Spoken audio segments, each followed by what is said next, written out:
नमस्कार दोस्तों, आपका अपने YouTube चैनल पर स्वागत है। दोस्तों, जैसा कि मैंने आप सबसे प्रॉमिस किया था, डेली एक वीडियो हम डालेंगे रात को। उसी कड़ी में आज हम बात करेंगे, इस टाइम जो नंबर 1 मूवी चल रही है पूरे इंडिया में नेटफ्लिक्स के अंदर, वो है अमर सिंह चमकीला बाय दिलजीत एंड इम्तियाज़ अली। बहुत ही शानदार मूवी है, अगर आप लोगों ने नहीं देखी है तो भाई बिल्कुल उस मूवी को देखिए। चमकीला का नाम अगर नॉर्थ इंडियन हो आप तो आपने पहले सुना होगा, क्योंकि कुछ ऐसे लोग होते हैं कि देखो आप सबको पता है, लोग डेली मर रहे हैं, लाखों हज़ारों लोग डेली मर रहे हैं। बट कुछ ऐसे लोग होते हैं जिन्हें मारा तो गया, लेकिन दिलों से नहीं निकाल पाए। कुछ इसी तरह के कैरेक्टर थे अमर सिंह चमकीला। आज हम बात करेंगे डिटेल में, और अगर आपने मूवी देख भी रखी है, तो भी कुछ ऐसी बातें आपको बताऊँगा, जो सिर्फ़ आपको मेरी वीडियो में ही मिलेंगी। बहुत सारी किताबें पढ़ने के बाद, बहुत सारे उनके इंटरव्यूज़ फैमिली के देखने के बाद, मैंने एक डिटेल्स में शॉर्ट सी वीडियो निकाली है, जो कि नेटफ्लिक्स से बिल्कुल अलग है। कहीं आप लोग ये सोचो कि नेटफ्लिक्स पे तो हमने मूवी देख ली, वीडियो देख के क्या करेंगे? तो दोस्तों, इस वीडियो में मैं बात करूंगा हु इज चमकीला। उसके बाद कुछ अननोन फैक्ट जो हमें मूवी में नहीं दिखाए गए, और तीसरी चीज कि किसने और क्यों चमकीला को मारा। आप सबको पता है पंजाबी म्यूजिक इंडस्ट्री आज के टाइम पर किस लेवल पर है। ये म्यूजिक इंडस्ट्री हमेशा से ऐसी नहीं थी। चमकीला ने वो दौर देखा था जब डेली ये लोग कमाने के लिए, दिहाड़ी लगाने के लिए निकलते थे, और एक ऐसा भी रिकॉर्ड बनाया जो कि था, एक साल में 365 दिन होते हैं, 366 शो करे थे, यानी कि एक दिन में कई कई शो भी चमकीला ने किए थे, अखाड़े लगाए थे। सबसे पहले बात करते हैं हु इज चमकीला। देखो, चमकीला तो एक स्टेज नेम है, रियल नेम था जो घर वालों ने रखा धनीराम। स्कूल में जाके वो नाम हो गया अमर सिंह। अमर सिंह शुरू से ही म्यूजिक का शौकीन था। अमर सिंह ने 8वीं क्लास के बाद पढ़ाई छोड़ दी। गौर खान एक स्कूल है डुगरी विलेज में, जहाँ के अमर सिंह चमकीला जी थे, लुधियाना में। वहीं से प्राइमरी एजुकेशन स्कूलिंग वहाँ से करी।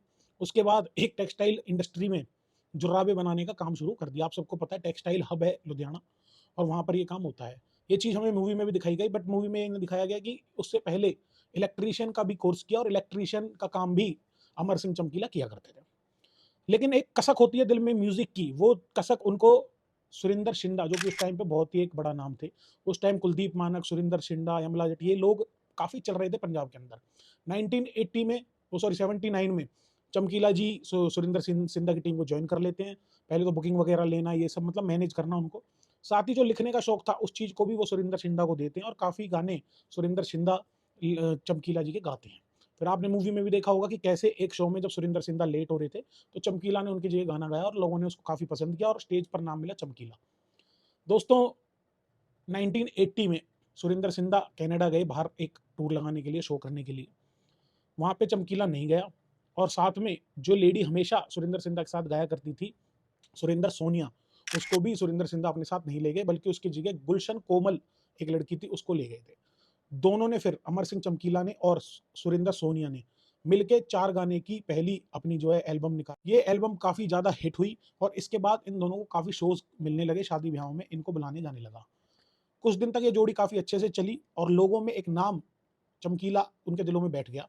पर पे इनइक्वालिटी की वजह से, यानी कि सुरेंद्र सोनिया को, उस लेडी को तो मिला करते थे 600 रुपए उस टाइम, और चमकीला को वो देते थे सिर्फ 200 रुपए।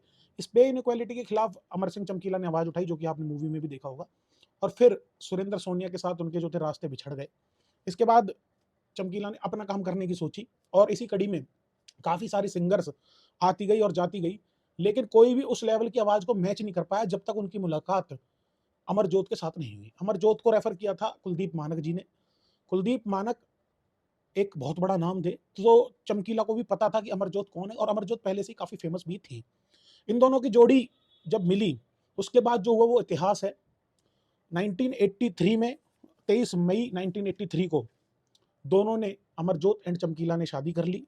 हालाँकि चमकीला की ये दूसरी शादी थी, गुरमैल कौर के साथ उनकी पहली शादी पहले ही हो रखी थी।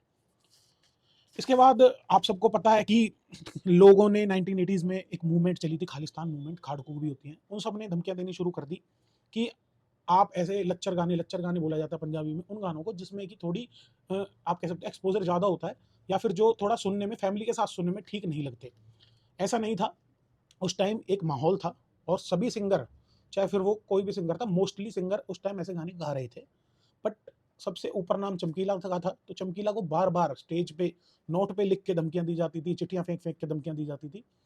और इसके अलावा चमकीला को कई बार मीटिंग के लिए बुलाया गया, और आपने मूवी में भी देखा होगा कि चमकीला ने मीटिंग्स करी, और फैसला भी लिया कि मैं आगे से गाने नहीं गाऊँगा। ₹5100 की देग चढ़ाई ये अमृतसर में। और बहुत बड़ी बात थी, आपने देखा होगा 5100 रुपये का उस टाइम एक खेत आ जाता था, गाड़ियाँ भी आ जाती थी। लोगों ने इस चीज़ को भी नहीं देखा।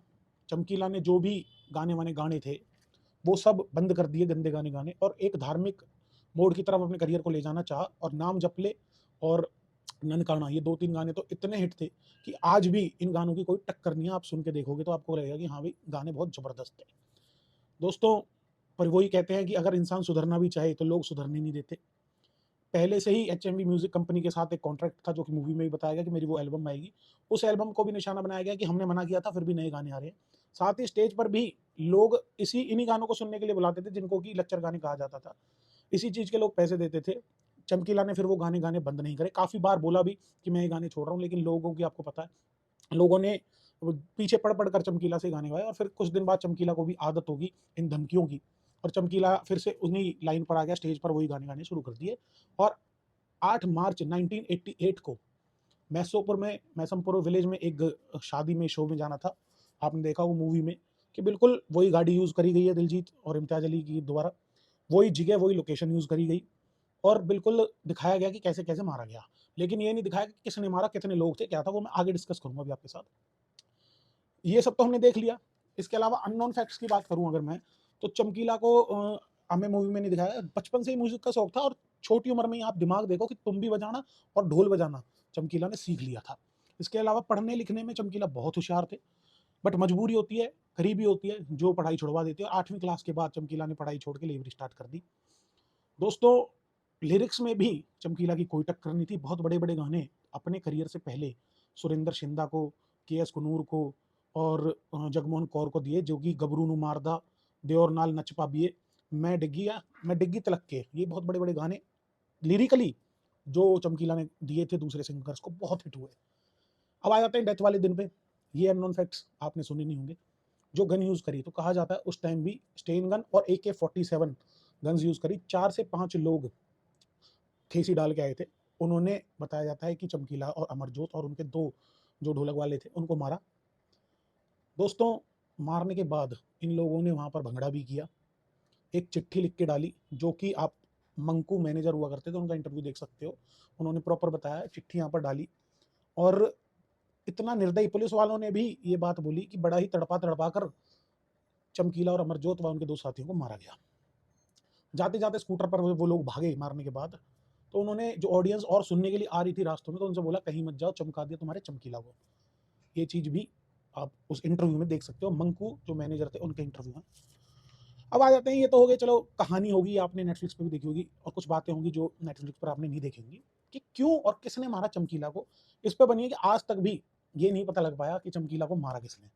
कुछ कॉन्स्पिरेसी थ्योरीज हैं, वो डिस्कस करेंगे 3-4। सबसे पहले वही खालिस्तानी मूवमेंट और खाड़कू सिंग्स, जो कि मना करते थे कि ऐसे गाने मत गाओ, उनको फिल्म में भी दिखाया गया कि उन्होंने मारा है, या ऐसा कुछ सीन बनाया है।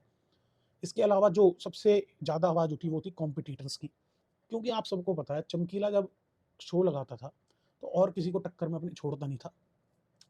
कॉम्पिटिटर्स पे भी शक गया, जो उस टाइम घर बैठा दिए थे चमकीला ने, कि हाँ, इन्होंने ही चमकीला का कत्ल सुपारी देके करवाया, और इस चीज़ को खाड़कू सिंहों के ऊपर डाल दिया और खालिस्तानी मूवमेंट से जोड़ दिया। ये तो होगी 2 थ्योरी। तीसरी थ्योरी ये थी कि अमरजोत, जिससे लव मैरिज करी थी अमर सिंह चमकीला ने, अमरजोत जट परिवार से आती,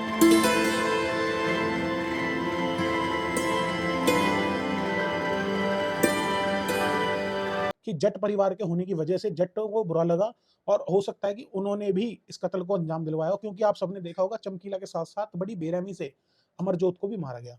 आज तक भी ये चीज़ सामने नहीं आई है। ये सब बस अब कॉन्स्पिरेसी थ्योरीज़ ही रह गई हैं। बट इस चीज़ से हमें ये देखने को मिलता है कि आप लोग अगर लीग से अलग चलोगे, तो लोगों की आँखों में रड़कोगे। आपके दुश्मन ज़रूर बनेंगे जब आप तरक्की करोगे। ऐसे ही था सिद्धू मूसेवाला। लोग कहते हैं गन कल्चर पे गाने गाता था। जैसे सेम टू सेम चमकीला कहते थे कि भई लच्चर गाने गाता था। 27 साल की उम्र में चमकीला को मार दिया गया। 8 साल में ही इंडस्ट्री हिला दी थी चमकीला ने। ऐसे ही 28-29 साल की उम्र में सिद्धू मूसेवाला को मार दिया गया। 5 साल के अंदर सिद्धू मूसेवाले ने इंडस्ट्री हिला दी थी।